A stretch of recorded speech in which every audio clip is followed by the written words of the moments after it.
उत्पत्ति 30, उसमें एक इंसिडेंट हुआ, उसको मैं पढ़ता हूं। 31 आयत में लिखा है, उत्पत्ति 30, जेनेसिस 30 उसकी 31। उसने कहा मैं तुझे क्या दूं? याकूब ने कहा तू मुझे कुछ ना दे, मेरे लिए काम कर, मैं तेरी भेड़ बकरियों को चराऊंगा और उनकी रक्षा करूंगा। मैं आज तेरी सब भेड़ बकरियों के बीच होकर निकलूंगा, और जो भेड़ बकरी चित्ती वाली चित्त कबरी, जो भेड़े काली, जो भेड़े चित्त कबरी चित्ती वाली हों, उन्हें मैं अलग कर रखूंगा और मेरी मजदूरी में वे ही ठहरेंगी। जब आगे को मेरी मजदूरी की चर्चा तेरे सामने चले तो धर्म की यह साक्षी होगी कि बकरियों में से जो कोई ना चित्ती वाली ना चित्त कबरी हो, और भेड़ों में से जो कोई काली ना हो, वो मेरे पास निकले तो चोरी की ठहरेंगी। तब लाबान ने कहा तेरे कहने के अनुसार हो, और उसने उसी दिन धारी वाले और चित्त कबरे बकरों और सब चित्ती वाली और चित्त कबरी बकरियों और उनमें से जो कुछ जिनमें कुछ उजलापन था उनको और सब काली भेड़ों को अलग करके अपने पुत्रों के हाथ सौंप दिया।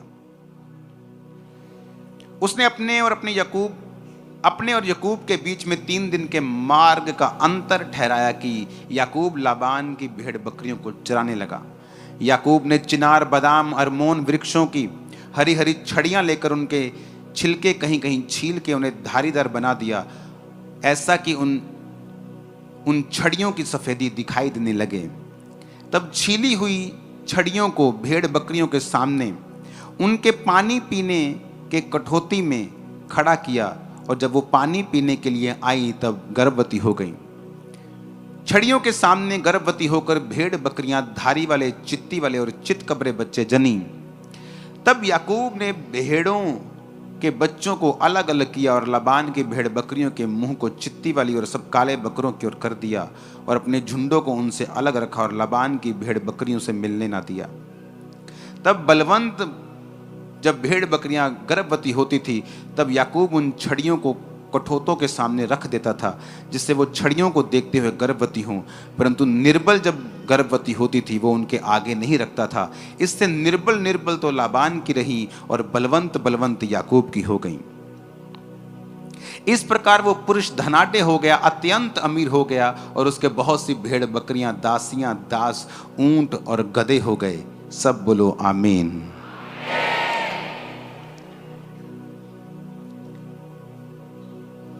याकूब एक ऐसी सिचुएशन में है जहां पर उसे परमेश्वर का हाथ ही बचा सकता था। लव मैरिज का चक्कर पहले उसने डाल लिया, जो उसका बाप आराम से शादी की और खुदा ने उसकी औरत को भेजा और वो ब्लेस्ड मैरिज में रहे। अपने बाप की गवाही को फॉलो ना करके लव मैरिज को लाइन को फॉलो करने लगा और 7 साल अपनी वाइफ के लिए सेवा की।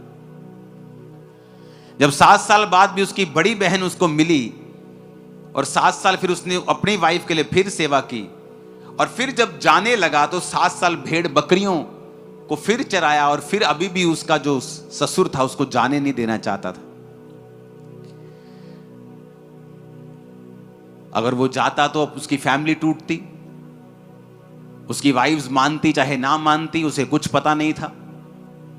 एक ऐसी सिचुएशन की याकूब कुछ नहीं कर सकता था, हेल्पलेस था वो, बिल्कुल हेल्पलेस, कि इसमें मैं कुछ नहीं कर सकता हूं, प्रभु ही कर सकता है। और बाइबल कहती है कि उसने जब कहा कि अभी तुझे भेड़ बकरियों के लिए तू मेरी सेवा कर, भेड़ बकरियों को चरा, क्योंकि तेरे चराने से वो बहुत ज्यादा बढ़ गई हैं, क्योंकि वो धर्मी था, और जब धर्मी को आप किसी काम को देते हो तो निशानी होती वो काम फलवंत होता है। जहां एक करप्ट आदमी, जहां एक व्यभिचारी आदमी को आप कोई काम दोगे वो काम कभी फलवंत नहीं होगा। लेकिन एक धर्मी को जब आप कोई काम देते हो, चाहे वो आपके किसी भी एरिया में क्यों ना हो, चाहे वो स्पिरिचुअल एरिया हो, फाइनेंशियल एरिया हो, एडमिनिस्ट्रेशन हो, आपको हमेशा जो स्पिरिचुअल लोग हैं, जो परमेश्वर की भाषा को समझते हैं, आपको ज्यादा कामयाब मिलेंगे। अब यहां पर वो फंस चुका है, और उसने, बाइबल कहती है, उसने, परमेश्वर ने उसको एक दर्शन दिया, एक विजन दिया, और उस विजन के मुताबिक उसने अपने ससुर से बात की कि ठीक है, मैं तेरी भेड़ बकरियों को चराने के लिए तैयार हूं, लेकिन एक शर्त के ऊपर। अपने पड़ोसी को बोलो, परमेश्वर असंभव काम को करेगा। आमीन। अब उसने कहा एक ऐसा काम करते हैं हम लोग, हम दो झुंड बना लेते हैं, दो झुंड कर लेते हैं, एक इधर वाला झुंड और एक इधर वाला झुंड। कहता तू आज इन सब बकरियों में घूम, इन सब भेड़ों में घूम, और जो जो भेड़ तुझे लाइनों वाली दिखाई देती है, लाइनों वाली भेड़, चितकबरी, काली, कहता वो सारी निकाल ले, सारी अलग कर दे इनसे। मतलब भूरी भूरी रह गई, काली भी निकाल ले, चितकबरी निकाल ले, डॉटेड निकाल ले, लाइनों वाली निकाल ले, ये सारा जो मसालेदार माल है ना सारा निकाल ले तू। मेरे को सिंपल सिंपल दे दे, भूरी दे दे, चिट्टी दे दे, और फ्यूचर में अब मैंने सारी तेरे को भेड़े दे दी, चितकबरी, लाइनों वाली सब तेरे को दे दी। फ्यूचर में मेरे झुंड में जहां ये एक भी डॉटेड चित्ती वाली बकरी नहीं है, फ्यूचर में अगर ये मेरे झुंड में होगी तो वो मेरी तनख्वाह होगी। उसके मामा ने सोचा, उसके ससुर ने सोचा कि ये तो बेवकूफ है, बकरी पूरी, ओदा घर वाला पूरा, ते न्याणे चितकबरे कित्थों होने? भेड़ वाइट, भेड़ का घर वाला वाइट, तो बच्चे भी क्या होंगे? तो उसने कहा कि ठीक है, अगर जितने चितकबरी, लाइनों वाले, धारी वाले बच्चे तेरे में होंगे वो तेरी तनख्वाह। कहता ठीक है। उसने 3 दिन का अंतर ठहराया कि अगर तू यहां चराएगा, मेरी धारी वाली तेरी भेड़ मिक्स ना हो जाए तुझ में, तो मेरे बच्चे 3 दिन के मार्ग में चराएंगे। तू यहां चराएगा जलंधर में, तो मैं लुधियाने में चराऊंगा। उसने कहा ठीक है, सौदा हो गया, सब फाइनल हो गया। याकूब ने एक दर्शन देखा। उसने दर्शन देखा कि जो बकरियां गर्भवती हो रही हैं वो चित्तीदार बच्चों को पैदा कर रही हैं। सुनो, अब उसने क्या किया, पानी वाली जगह के ऊपर बादाम और 3 वृक्षों को छील के उनको चित्तीदार बना दिया।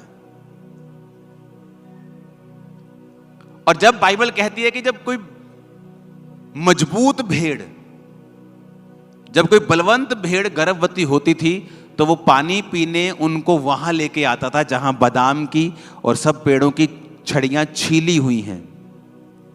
जब कमजोर गर्भवती होती थी, वो उनको छड़ियों को उनके सामने नहीं रखता था।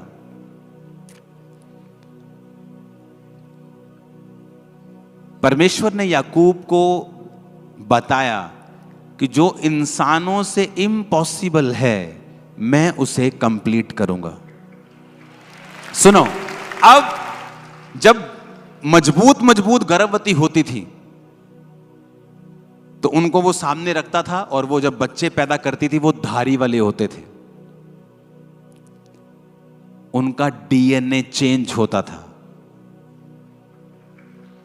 सुनो, अब जब बच्चे पैदा होने लगे, मजबूत बच्चे याकूब के बढ़ने लगे, और सब अच्छी बकरियां, भेड़ें मोटे मोटे बच्चे पैदा करने लगी, और वो सारी धारी वाले होते थे। और जो कमजोर बकरियां थी, वो जो बच्चे पैदा करती थी वो उन्हीं के जैसे होते थे, लाल भूरे होते थे, लेकिन वो कमजोर होते थे। जब दिन बीतते गए, साल बीतते गए, याकूब एक अमीर इंसान बन गया और परमेश्वर ने उसको छुड़ाया। सुनो,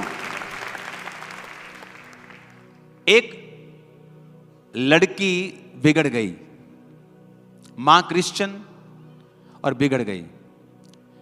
इतना बिगड़ गई कि अपने पिता के दोस्तों के साथ और अपने भाई के दोस्तों के साथ भी वो गलत थी। घर में लड़ाई हुई, घर छोड़ के चली गई। मां गई पास्टर के पास और पास्टर को बोला, पास्टर जी प्रार्थना करो मेरी बेटी मर जाए, क्योंकि मेरी बेटी हमारे लिए एक बेइज्जती का कारण बन चुकी है। प्रेयर करो मर जाए। उसने कहा तू ऐसा क्यों कह रही है? उसने कहा प्रार्थना करो ये मर जाए, हमारे लिए मर चुकी है, वो घर नहीं आती, हमने निकाल दिया, मर जाए वो। उसने कहा चल मेरे सामने बैठ। वो बैठी और उसने कहा एक दर्शन देख कि तेरी बेटी सफेद कपड़ों में है और वो प्रचार कर रही है, और एक दर्शन देख और प्रार्थना कर। सुनो, वो रोज दर्शन देखने लगी कि मेरी बेटी वाइट कपड़ों में है और प्रचार कर रही है, वाइट कपड़ों में है और प्रचार कर रही है। एक दोपहर को दरवाजे पे कोई नॉक करता है, उसकी बेटी अंदर आती है और जैसे ही मां दरवाजा खोलती है, वो उसके लिए प्रार्थना कर रही थी तो वो उसको गले लगा लेती है और वो रोने लग जाती है और वो कहती है कि मैं गाड़ी के नीचे आके सुसाइड करने जा रही थी, मेरे अंदर से आवाज आई कि अपनी मां को मिल एक बार। तो जब मैं आ रही थी मुझे ये था कि अगर मेरी मां ने मुझे स्वीकार नहीं किया तो मैं सुसाइड कर लूंगी। लेकिन जब वो अंदर आई, उसकी मां प्रार्थना कर रही थी विजन के साथ, दर्शन देखते हुए।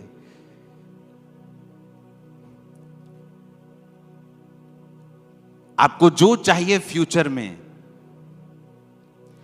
अपने दर्शन को फिट कर लो, और जब आप प्रार्थना में बैठते हो परमेश्वर को बोलो प्रभु ऐसा होने दे जो मैं देख रहा हूं।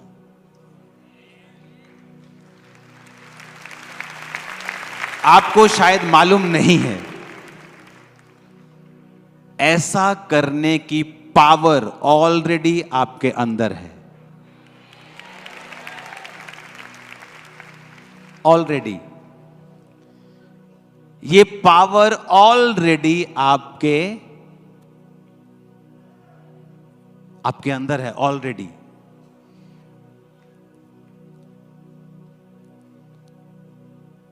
आप कहां जाना चाहते हैं? कैसी सेवकाई चाहते हैं? मैं जैसी सेवकाई को देखता था दर्शन में और गैर भाषाएं बोलता था, वैसी कुछ ही महीनों में मेरे सामने होती थी। एग्जैक्ट, बिल्कुल वैसा ही वैसा।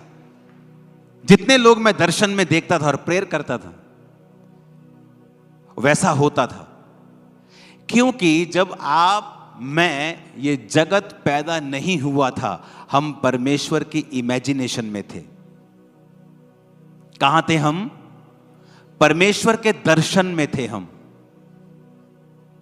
हम ओरिजिनल नहीं थे। कहां थे? परमेश्वर के विजन में थे। हम असली तो नहीं थे। कहां थे?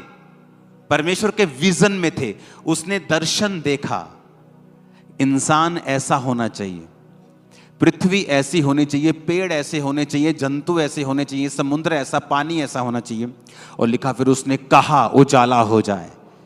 लेकिन पहले वो कहां था? उसके विचारों में, उसके दर्शन में।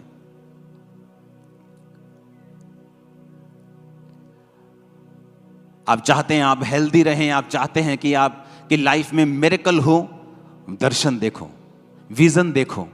आपके पास बेबी नहीं है, विजन देखो कि आप बेबी को खिला रहे हैं, बेबी आपके पास है, आप प्रेयर कर रहे हैं, आप गैर भाषा बोल रहे हैं, आप विजन देख रहे हैं। उसने कहा तू अपने कामों को यहोवा पर डाल दे, वो तेरी कल्पनाओं को क्या करेगा? सिद्ध करेगा। तेरी कल्पनाएं, तेरी कल्पनाएं, तेरी इमेजिनेशन। यानी एक क्रिश्चियन व्यक्ति के पास पावर है अपनी इमेजिनेशन को रियलिटी में बदलने के लिए, और वहां पे सेंस नहीं चलती। अब सेंस क्या है? ब्राउन गोट है, ब्राउन ही उसका हस्बैंड है, और बेबी चित्ती वाले पैदा हो रहे, धारी वाले पैदा हो रहे, चितकबरे पैदा हो रहे। पहले तो उसके ससुर से बेवकूफ है। अब भेड़ वाइट है, सब वाइट हैं, तो बच्चे कैसे काले चिट्टे पैदा हो जाएंगे? लेकिन उसने कुछ देखा था।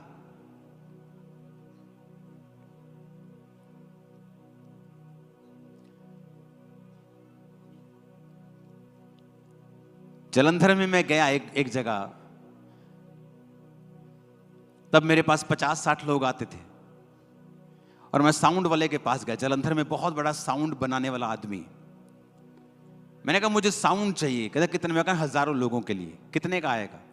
इतने इतने लाख का। मैंने कहा अगर लोग इतने हो जाएं तो साउंड कैसे चलाते हो तुम लोग?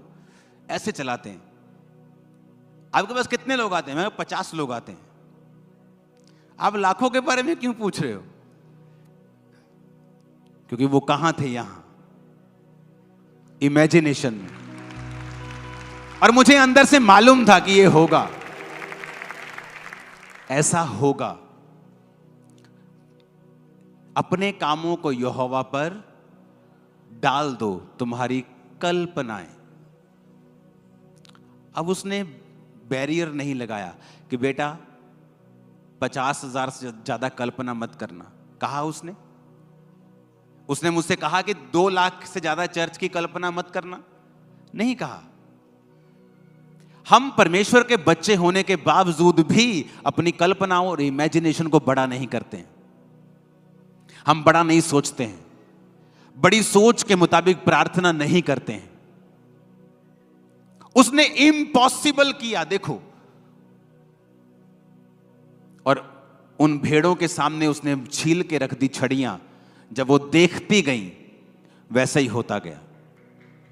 इमेजिन करो आप क्या हुआ होगा उस समय कि पवित्र आत्मा ने कैसे जो भेड़ें उन छड़ियों को देखती रही होंगी, अंदर परमेश्वर ने डीएनए चेंज कर दिया। देखो, सोचो, आज की साइंस के पास पावर नहीं है ऐसा करने की। अगर वो एक आध के साथ करेंगे तो मिलियन मिलियन डॉलर लगता है 2000 की भेड़ में। कि तुम कर भी लोगे, 2000 की भेड़ है तो 9 करोड़ तुम ऊपर लगा दोगे उसके। और परमेश्वर एक एक भेड़ को फ्री में कर रहा है, सिंगल भेड़ को। और जो उसने नहीं किया कि जब कमजोर गर्भवती होती थी वो उनको पानी के सामने नहीं लेके आता था, उस पानी के सामने जहां पर वो छड़ियां छीली हुई पड़ी तो वो नहीं होती थी। आपके पास पावर है बाहर आने की। परमेश्वर की प्रेजेंस में बैठो, विजन्स को देखो, दर्शनों को देखो, परमेश्वर को समझो। उसने आपको पावर दी है इमेजिन करने की, और उसे पूरा करने की ताकत भी पवित्र आत्मा के द्वारा उसने आपको दी है। अगर आप भी नहीं देखेंगे, अगर आप भी नहीं एक्सपेक्ट करेंगे तो परमेश्वर कैसे करेगा? उसने आपको पावर दी है, उसने आपको इमेजिनेशन की पावर दी है। आप परमेश्वर की प्रेजेंस में बैठे हैं, आप इमेजिन कर रहे हैं, परमेश्वर मैं ये दर्शन देख रहा हूं, मैं ये विजन देख रहा हूं। आप बैप्टाइज हैं, आपने प्रार्थना की है, आप टाइदर्स हैं, आप पूरी तरह से परमेश्वर में चल रहे हैं, अपने आप को पूरी तरह से परमेश्वर के हाथों में आपने सौंप दिया है, अपने कामों को परमेश्वर पे डाल दिया है। कोई कंडीशन नहीं है, तू चंगा करेगा तो मैं आऊंगा, नहीं करेगा, सब कुछ आपने परमेश्वर के हाथों में सौंप दिया है। अपने कामों को यहोवा पर डाल दिया है। उसने कहा तेरी कल्पनाओं को मैं सिद्ध कर दूंगा। जो तेरी कल्पना में है, जो तेरी इमेजिनेशन में है, मैं उसे सामने रख दूंगा। आपको रिजेक्ट किया गया, आपकी बेइज्जती की गई, इमेजिन करो कि दुनिया आपकी इज्जत करेगी। इमेजिन करो, एक्सपेक्ट करो, सोचो, उन दर्शनों में उनको रखो। देखो फिर क्या होता है, देखो फिर क्या होता है।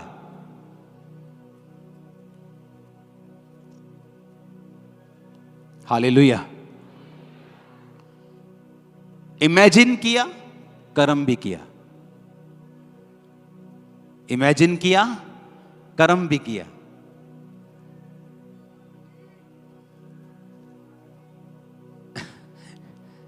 ये इस तरह की आवाजें आएंगी आपको, डोंट वरी।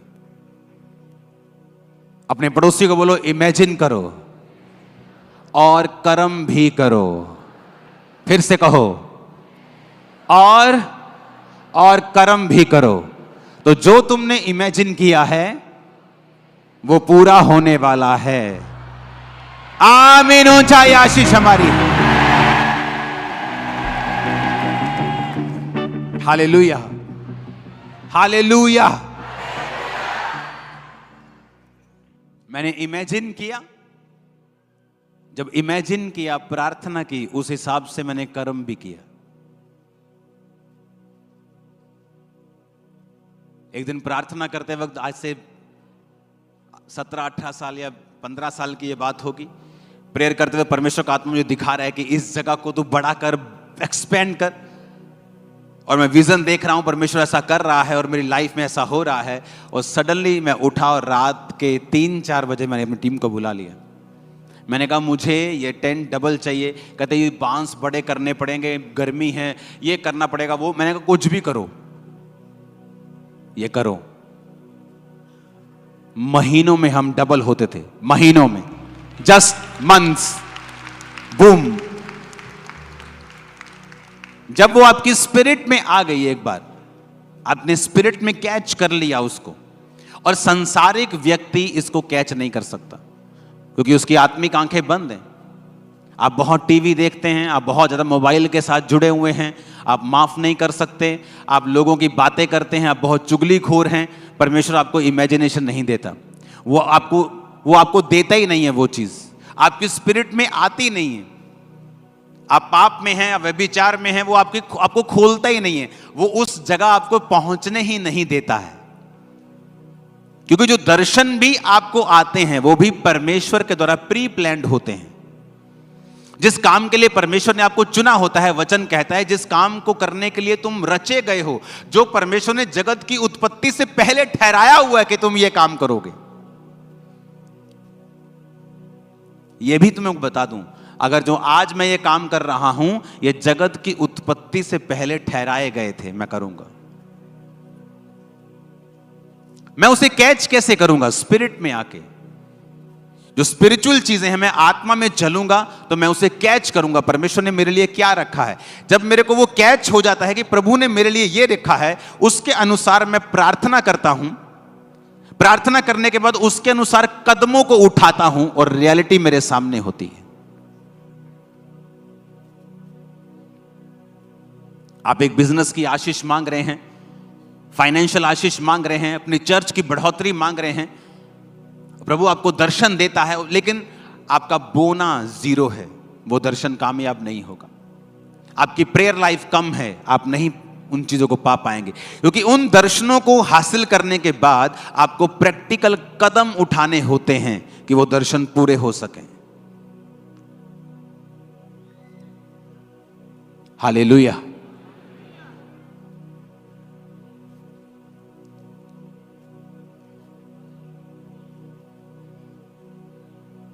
अपने जो गसमनी का बाग था जहां यीशु ने प्रार्थना की थी, पता है, पढ़ा है बाइबल में, क्या कहते हैं उसको यूनानी भाषा में? ऑयल प्रेस, तेल निकालने वाली मशीन जिसे बोलते हैं हम।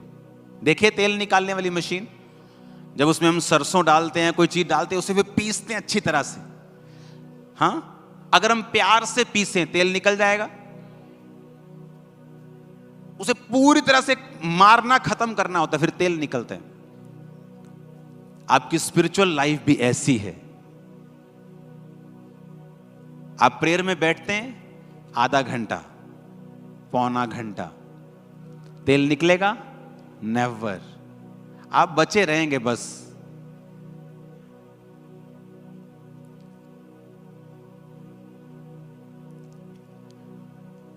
मैं अपने स्पिरिचुअल फादर के पास, उन्होंने कहा तुझे आज डिसाइपल के साथ जाना है और प्रेयर करनी है। मैंने कहा ठीक है जी। मैं चला तो गया। मैं खुद भी प्रेयर बड़ी करता था, 6-7 घंटे रोज की प्रेयर थी। लेकिन भाई साहब, जो मैंने वहां किया वो मैंने पहले कभी नहीं किया था। हम अंदर गए, किसी ने कुछ खाया नहीं, जस्ट पानी वगैरह पिया, और हर 2 घंटे के बाद हम आधा घंटा घूम घूम के प्रेयर कर रहे हैं। चलो दिन में तो हो जाता है, आधा घंटा प्रेयर की मेरे को 6-6 घंटे करने की आदत है, चल जाएगा। लेकिन जब रात होती है तो आप सो नहीं सकते। फिर रात को आपको वही पैटर्न में 2 घंटे 1.5 घंटा रेस्ट करनी है, फिर प्रेयर करनी, 2 घंटे रेस्ट, फिर प्रेयर। कुछ खाना नहीं, आपको 2 टाइम वो एक कोल्ड ड्रिंक छोटी सी या पानी पी लो देते थे, 2 टाइम, सुबह और शाम को 5 बजे। तो वो भी किसी की इच्छा होती थी कि वो नहीं पीता, वो सिर्फ पानी ही पीता था। लेकिन 24 घंटे बाद जब हम उस प्रार्थना के कमरे से बाहर निकलते थे, एक होता है कि वचन से जानना कि आप शैतान को डांटोगे वो भाग जाएगा। एक होता है कि आपको प्रैक्टिकली पता होता है कि तेरी ऐसी की तैसी, शैतान तू आ जाओ। आपको महसूस हो रहा होता है। आप समझ रहे मेरी बात को? आपको फील हो रहा होता है, आपकी बॉडी के ऊपर महसूस हो रहा होता है। आपको पता चल रहा होता है कि आपकी बॉडी को किसी ने क्रश कर दिया है, उसका तेल आपको मालूम होता है कि वाकई में ही। आप देखो जिम में जो लड़के जिम करते हैं, आपको कई तरह के लड़के मिलेंगे। आपको अगर बॉडी बिल्डर चाहिए, मसल पूरे नजर आ रहे हैं, वो होंगे जो एक्स्ट्रा डिसिप्लिन्ड है, जिनको रोज जिम करना है, रोज जाना है। कुछ तो फिट होने के लिए जाते हैं, जिम गए फिट रहना है हमें बस, लेकिन जिनको रिजल्ट लेना है उनको एक्स्ट्रा डिसिप्लिन में रहना पड़ता है। स्पिरिचुअल लाइफ सेम है। आप लगातार घंटों प्रार्थना करो रोज। जो आप बाइबल में पढ़ते हो ना, आप उसे फील करने लग जाओगे रियलिटी में। अदरवाइज आप बाइबल में जो पढ़ते हो, आप पढ़ोगे, विश्वास भी करोगे, लेकिन आपको फील नहीं होगा प्रैक्टिकली। जब उस रूम से हम बाहर निकलते थे ना, 24 घंटे की, क्योंकि सोया नहीं कोई भी। अगर कोई सोता था 1-1.5 घंटा, मान लो रात को सो भी गए, तो वो जगा देते थे, उसके बाद की प्रार्थना का समय हो गया। तो बॉडी आपकी ऐसा कच्ची बॉडी होती थी बिल्कुल, कि क्या सो भी नहीं पा रहे हैं, प्रेयर पे प्रेयर, प्रेयर पे प्रेयर। फिर ये नहीं कि रात है वो आराम से प्रेयर करेंगे, रात को तो और तेज चल चल के पूरी वर्शिप के दौरान इंग्लिश में वर्शिप करते। लेकिन जब आप अपने शरीर को मारते हो, आप फिर फील करते हो कि जो अथॉरिटी परमेश्वर ने बाइबल में शैतान के ऊपर मुझे दी है, आप उसे फील करने लगोगे। फीलिंग कैसी होती है, आपको मालूम हो गया कि अच्छा ये है अथॉरिटी अंदर से। वो फिजिकल दलेरी नहीं होगी, आत्मिक दलेरी आपके अंदर होगी। आपको पता होगा कि शैतान की आप मुंडी घुमा सकते हो। हालेलुया। ये 2-2.5 घंटे वाली प्रार्थना का काम नहीं है।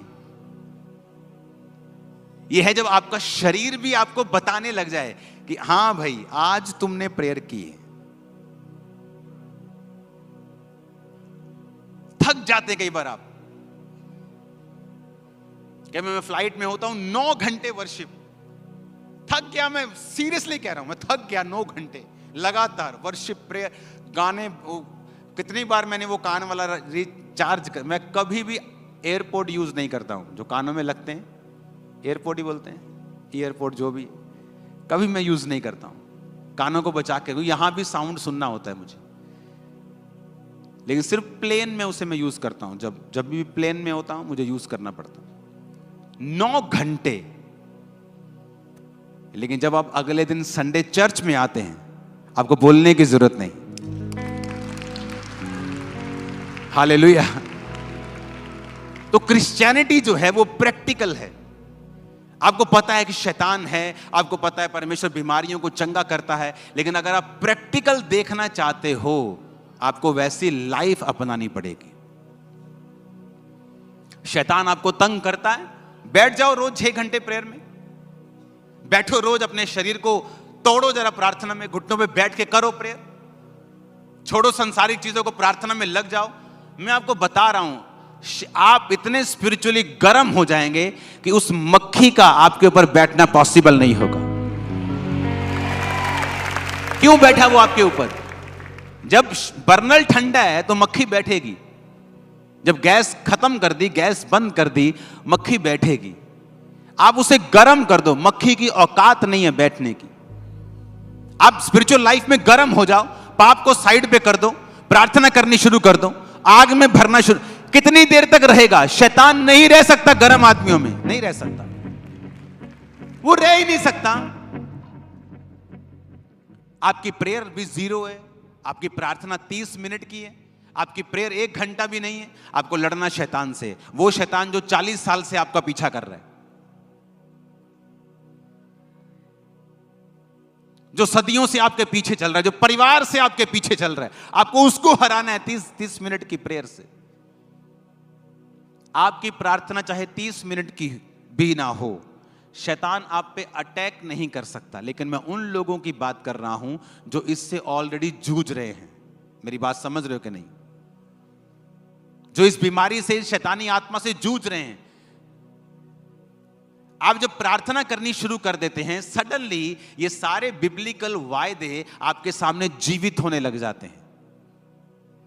जो सिर्फ बाइबल में आपने पढ़ा, वो आपके सामने आपको जिंदा जिंदा सा लगेगा।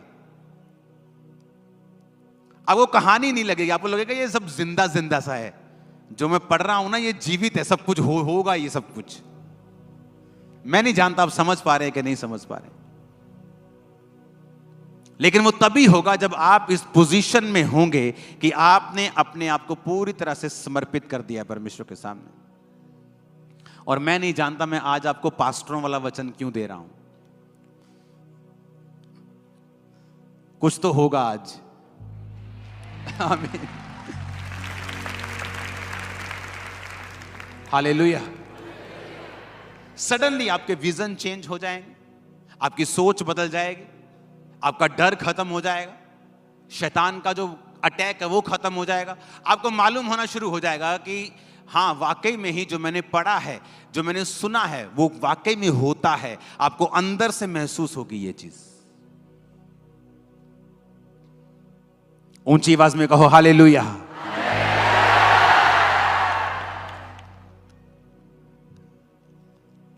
आमीन।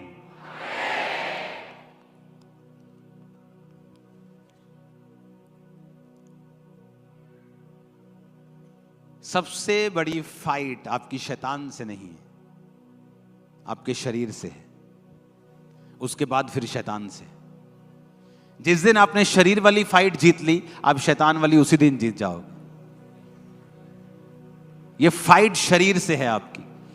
जब शरीर जीत लिया, शैतान को पता है ये आदमी बिना शरीर को जीते मुझे कमांड कर रहा है। उसे पता है आपकी स्पिरिचुअल लाइफ क्या है। जिस दिन आप शरीर जीत लोगे, शैतान को जीत लोगे। वो आपको निकम्मा लगेगा, छोटा लगेगा, बौना लगेगा। हालेलुया।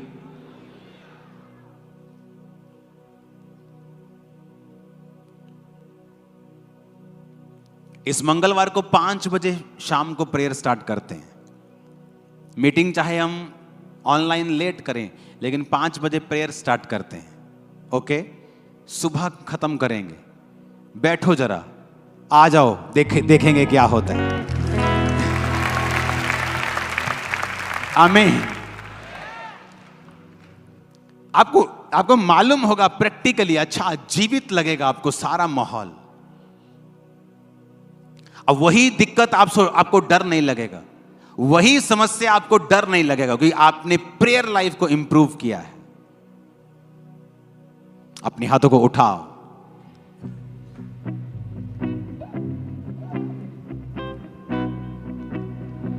खुदा से कहो, आज मुझे पवित्र आत्मा से भरना है